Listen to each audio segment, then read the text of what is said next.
Hey, I'm back. Just didn't want to exhaust the capabilities of my phone here. So I have that cherry on that roughed up piece of wood.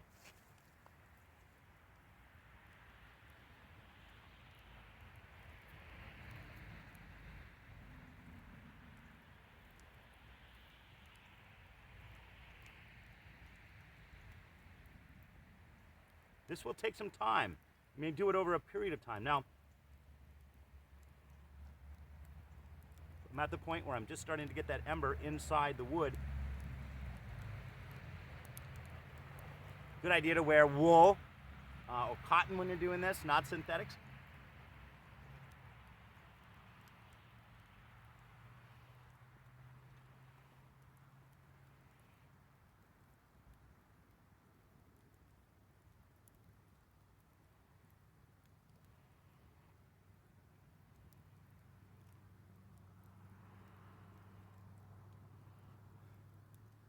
Like a little smoke in the eye there. So I'm going to bring this closer so you can really see what it looks like. I've started making an indentation in the piece of wood.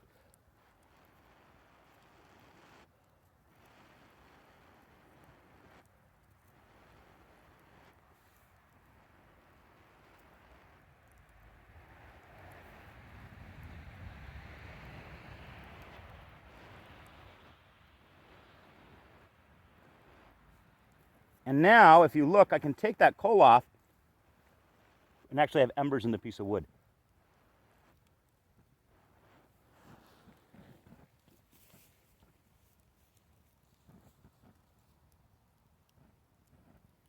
So I'm going to take a break.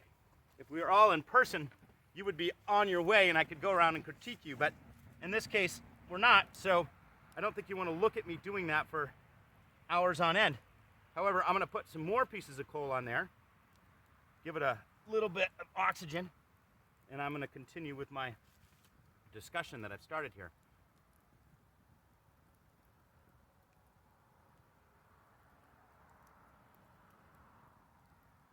Aldo Leopold is a famous conservationist. And in fact, he's oftentimes credited with inventing, although I think he would probably take issue with that, modern conservation ecology and the North American conservation model, arguably the finest in the world, one that I do believe is the finest in the world, where we have the ability to extract from our landscape in a way that is both sustainable and symbiotic with both human society, civilizations, and nature. He wrote a number of books, his famous being the Sand County Almanac. Perhaps you've run into it in some other classes. I hope that you have. And he's got many quotes that are pretty powerful. I will butcher the first one. I believe it says, "The issue with not being a farmer is that one thinks that breakfast comes from the grocery and that heat comes from the furnace."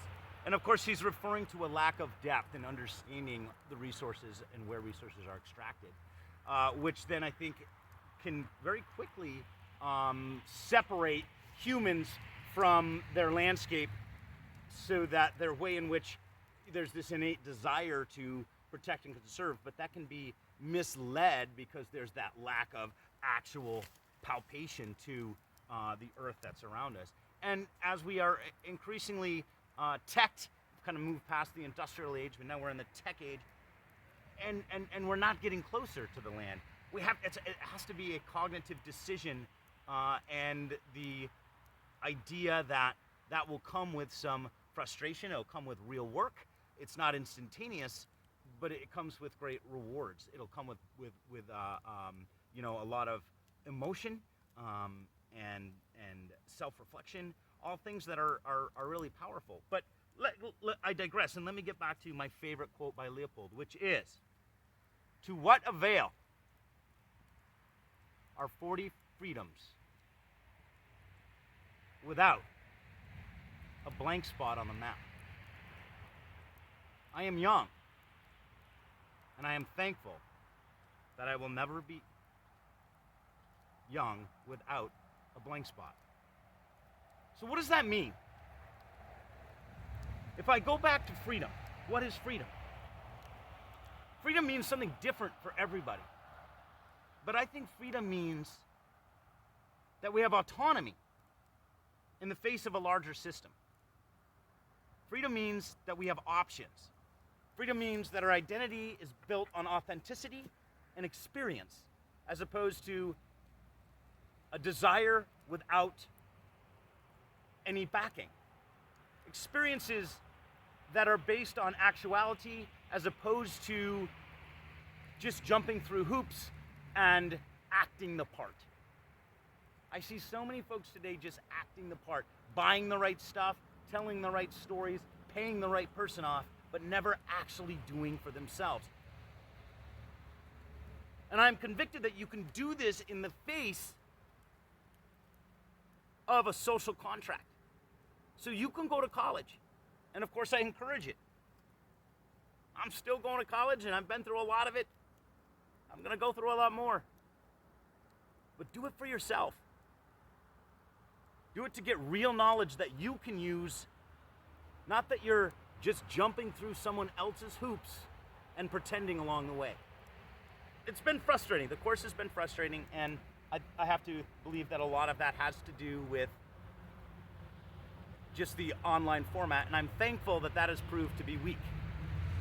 I teach at both the college and high school level, and I think that most of my students and colleagues are frustrated and haven't found it to be comparable to in person. But again, it is something that I am really hoping sticks with you. To what avail are 40 freedoms without a blank spot on the map?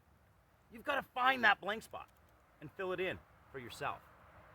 And a big part of that is learning to do things for you. To do them with passion, to do them completely, to feel in a thoroughistic sense, to feel the melancholy of the experience, but also the struggle and the adversity of the experience. Breathe it in. So this is still going here.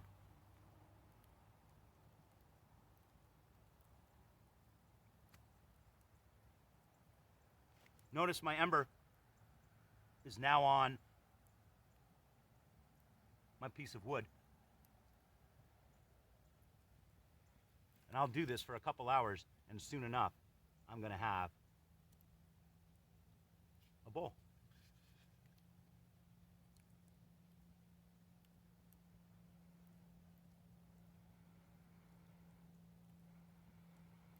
So your final assignment is to figure out how to take this bowl that you make. It's going to take you a couple hours.